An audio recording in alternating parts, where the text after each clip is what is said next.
Ready or Not is now in theaters and is the latest film from Fox Searchlight Pictures, and it is a film about a family where there is a ritual that has to take place when a family member gets married. That person that gets brought into the family then has to play a certain game. In the case of this woman that is getting brought into this family after being married, she has to play a game of hide and seek. The goal is essentially, as you guessed, she has to hide throughout the rest of the night and essentially try to survive because it's a deadly game of cat and mouse. I'll be honest, just throwing it out there. When I saw the trailer when it dropped, like about a couple months ago, I said it right off the bat. I was like, it's Fox Searchlight Pictures. It's going to be really good. And the premise seems like it's going to be a hoot and a half. And then I saw the reviews and I was like, I love it when I'm right. And then I saw the movie, and yeah, I was right. This movie was a blast. This is the type of movie that you can watch with a horror buff and or somebody that just wants to see a comedy that's a good time. Because it's a film that really does mix the genres really well. Puts it in a blender and it just mixes very well.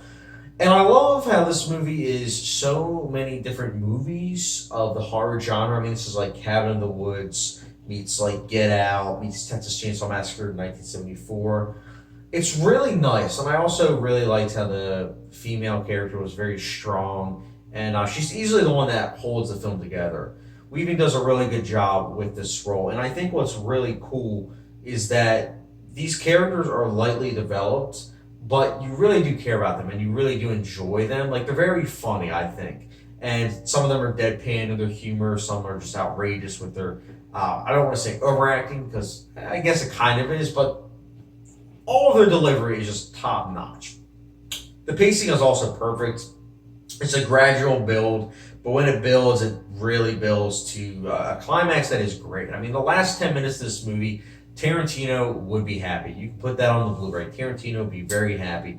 And honestly, it subverted my expectations. I was not expecting it to end the way that it did. I should have, given that it was foreshadowed throughout the movie, but it did surprise me, and I liked it. I think that this movie, some parts didn't really surprise me, but it was still entertaining. But that ending really did surprise me, and I think that this movie is all about the execution. This movie is very well executed.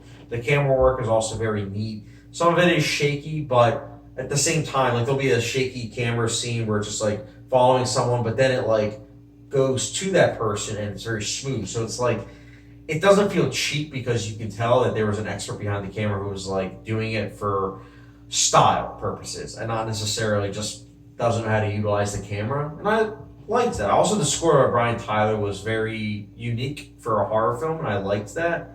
And again, this movie was a blast with just blending genre. I know I said it before, but that really is the case with this movie. As far as negatives go, as much positives as I liked about this movie, again, from a technical aspect, I liked it. From an entertainment perspective, very enjoyable. I will say that I mentioned briefly earlier how this movie doesn't really fully flesh out the characters. There are a lot of characters, and they all have like these mini moments, but for the most part, they're really not that developed. Even the main character, Weaving's character, really isn't that developed. There's little things here and there that develop the characters, but not enough to where it's like, wow, these are fully fleshed out characters.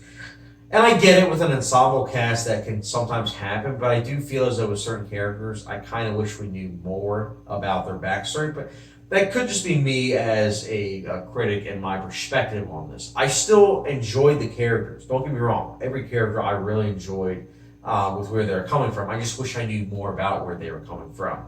Also, I mentioned, how the ending subverted my expectations like the last 10 minutes, but I will say the very beginning of the movie, there were some things that were a bit bumpy. Like, the pacing was really good, but there was a couple bumpy things that happened at the very beginning where I was like, not really sure about if this was, quality filmmaking.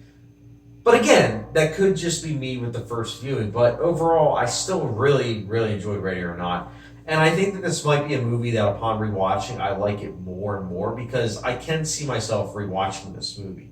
That's a nice thing because I think with the summer, Ready or Not was a horror film that was needed. It was a horror comedy that was needed because it really is a nice treat for the end of the summer. And I think that if you dig the comedy genre, it does have some comedic gold in this movie.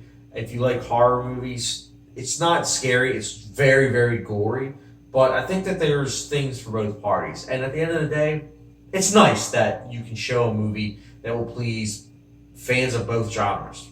I like that. And Ready or Not, for me personally, you know what? I'll be giving it a 4.25 out of 5-star rating, which there's like a hot sauce rating. It's the good old Louisiana pure crystal hot sauce.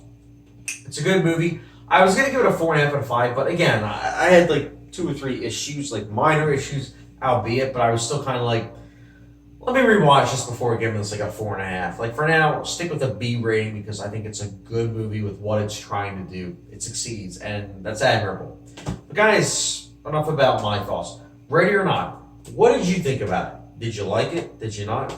Let me know your thoughts in the comment section down below. And as always, don't forget the subscription, notification bell, and I'll catch you guys.